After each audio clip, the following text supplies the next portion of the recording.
What's up guys, for today's video, dahil linggo ngayon guys ay nagpaplano na naman sila madam, kaya hindi na talaga kami nagpadugay-dugay pa, kaya sinundo na talaga namin sila. Kaya guys, kung nakikita nyo talaga ang sitwasyon namin dito sa Baobao guys, kaya napakasiot talaga ang aming sitwasyon dito. Kaya kung nakikita talaga nyo ay pumumukoy talaga sa TVB sa likod ng Baobao. Ipaplanuhan talaga namin ngayon guys ay pupunta talaga kami sa Bato, kasi marami daw seafoods doon, kasi maraming saang na masasarap talaga. Dahil naglilisod kami guys, pero patuloy pa rin kami sa aming mga plano sa buhay, kaya hindi na talaga kami nagpapadugay-dugay pa. Kaya nandito na talaga kami dayon sa Balibadon. Kaya guys, kung nakikita nyo talaga guys ang sitwasyon namin dito sa aming Baobao guys, ganito talaga kasikip ang aming sinasakyan guys. Kung nakita nyo sa Pulkin guys, ay hindi talaga siya nakakulat sa iyang sikip guys, kaya binikugan na siguro siya guys, kaya nagbabasol siguro siya guys na umiban sa amin. Kaya patuloy lang kami sa pagbibideo dito guys. Finally guys, ay nakaabot na talaga kami guys, kaya pinarking na talaga ni Aguilar sa kilid guys para hindi talaga makasagabal sa agihan. Kaya nandito na talaga kami at pinahawakan ko muna yung camera sa aking bayaw guys, kasi napakasakit talaga ang aking kamay, kasi sugod pa kain na guys, nandito pa kami sa bahay ay nagbibideo na talaga ako. Kaya hindi rin nagtagal guys, kinuha ko rin yung camera sa kanya kasi naghihawid siya ng bata niya, kaya hindi na talaga natin mapipigilan ang dalawa guys. Kaya pilit na talaga sila ni Ate Bibi at saka ni Jerry. Pinakasakit talaga na part dito guys, yung nag-aasa talaga kami na makakarating doon sa Bato, na makakaon kami ng saang, pero hindi talaga kami nakakaabot guys, kasi nagbubuo na talaga yung buntis at nadidali na lang si Ate Bibi pumili ng budbud at saka biko, kaya hindi na talaga kami nagpapadiinag bagay. Tapos Ate Bibi pumili ng mga budbud at saka biko guys, kaya nandito na naman kami sa Tayom, kasi yung tuyo talaga namin dito ay saang, pero nga mo napilit Tayom. Kung nakikita nyo sa video guys, napakasaya yung aking partner guys, pero sa totoo lang guys ay nagsakit talaga ang kanyang buot dahil hindi talaga kami nakapalit ng saang. Kaya hindi talaga nagtagal guys, nakapili na talaga sa TVB ng Tayom. Kaya kung nakita nyo sa video guys, napapatawa talaga yung mga bayaw nakin dyan guys, pero hindi mo alam guys na nagugutom na talaga kaming tanan guys. So transformer na guys, so na to mikaroon din sa bahay guys, maong gisiparit na din ng TVB guys ang mga luto nun. So maong tanawan ninyo guys kung giunsan niya guys, gipambras-brasan pa niya guys, kinikinason.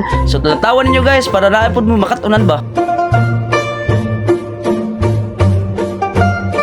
Wala na nagdugay guys, gitakangan na din ako guys ug kaha na nga tubig para dili na madugay ang among trabahoon. Ako na din siya gitabangan guys. So mao kung nakita niyo guys, grabe si Ate Bibi mo og lamas guys, so di sa gini pa sayloon. So shout out day ko kay Ate Bibi. Wala ra nagdugay guys, mao amo na din gitak-ang guys ang bibi nga puti guys, ug tan-awan niyo guys kung giunsa ni Ate Bibi pagulata ang mga lamas.